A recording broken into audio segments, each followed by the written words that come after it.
የተጣመመ ነገር ለትውልድ እንዳናስተላልፍ ወይም እንዲተላለፍ መንገድ በእንትን እንዳንሆን አስተላላፊ ፈቃደኞች እንዳንሆን ሊቃውንት እርስ በርስ ያላቸውን ቀረቤታ ማጠናከር በአዎንታዊ አገላለጽ ተቀራርበናል። አባ ለሊቃውንት እርስ በርስ ከመተቻቸት የቅኔ አዋቂው ድጓ አዋቂው የድጓ አዋቂው አቋቋም አዋቂው ያንን ከመተቻቸት ከዛ ወጥቶ በጣም ወደማይሆነው ጽንፍ ነን ያለን ከሚሆነው ጽንፍ ወደማይሆነው ጽንፍ ያሉትን እናንተን ማለት አይደለም ብዙ ስላለ የምናውቀው ከዛ ወጥቶ መቀራረብ ቀረቤታን ማጠናከር አንዱ ለአንዱ የእውቀት ትክክለኛነት ተጋቢ እውቀት እውቅና መስጠት ለእውቀት እውቅና መስጠት እያንዳንዱ ፊደልን ይማር ለፊደል ተማሪ እውቅና መስጠት ለማንኛውም ትምህርት ለተማረ እውቅና መስጠት ማንኛውም እውቅና እየሰጡ መከባበር ከዛ በኋላ መጣናት ያስፈልጋል። ለሊቃውንት ግንዛቤ ዛሬ ሁላችሁም ሊቃውንት እንድታውቁት ነው። ማታውቁት ነው አይደለም። ያው ስንነጋገር ጥሩ ነው። ለካ እኔ የማውቀው እሱም ያውቃል ለማለት ማለት ነው። ማታውቁት ነገር ይኖራል ብዬ አይደለም።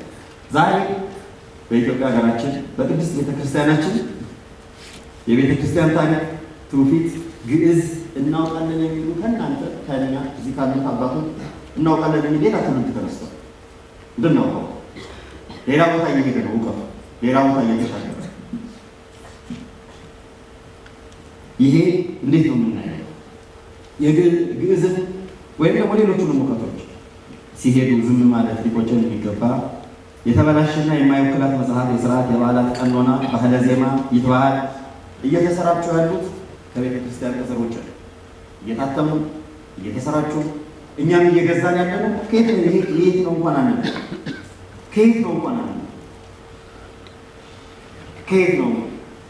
አለቃ አፈወርቅ ዘውዴ የሚባሉ አንድ በጣም ትልቅ የግዕዝ ሊቅ አንድ መጽሐፍ ጽፈው ትንሣኤ ማሳተሚያ ድርጅት ካላሳተመ አላሳተምም ብለው ሞተዋል። አገረ መጽሐፍት ሁለተኛው መጽሐፍ የምታውቁት በኋላ ነው እንግዲህ በተለይ ዩኒቨርሲቲ የኢትዮጵያ ቋንቋዎች አካዳሚ ትንሣኤ ያላሳተመው መጽሐፍ አናነብም፣ ሊቃውንት ጉባኤ ስሙ የሌለበት መጽሐፍ አናነብም ማለት አለበት። ህዝቡም እንዲህ አይነት ማለት አለበት። ሌላ እኮ ነገር አለ። አዋጅ ያስፈልገናል። ትንሣኤ ማሳተሚያ ድርጅት በቤተ ክርስቲያኗ ያልታተመውን አናነብም።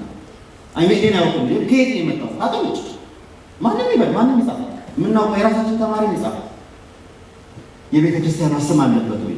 የብፁዕ አባታችን የአቡነ አብርሃም ፎቶ አለበት ወይ? ጠቅላይ ስራ አስኪያጅ የብፁዕ ቅዱስ አባታችን የአቡነ ማትያስ ፎቶ አለበት ወይ ማለት መቻል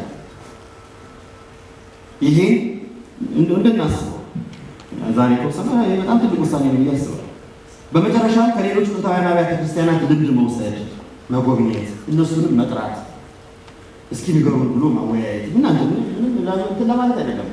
እዛ መጽሐፍ ውስጥ አባ ጊዮርጊስ አንድ ነጋዴ አርሜናዊ ነጋዴ አይቶ ነጋዴውን ይጠይቀዋል። በእናንተ ሀገር ስጋ ወደሙ ስታዘጋጁ እንዴት ነው ይጠይቁታል። ጽፈውታል። መጽሐፍ ውስጥ መጠየቅ ሰው መጠየቅ ያደርጋል ነው።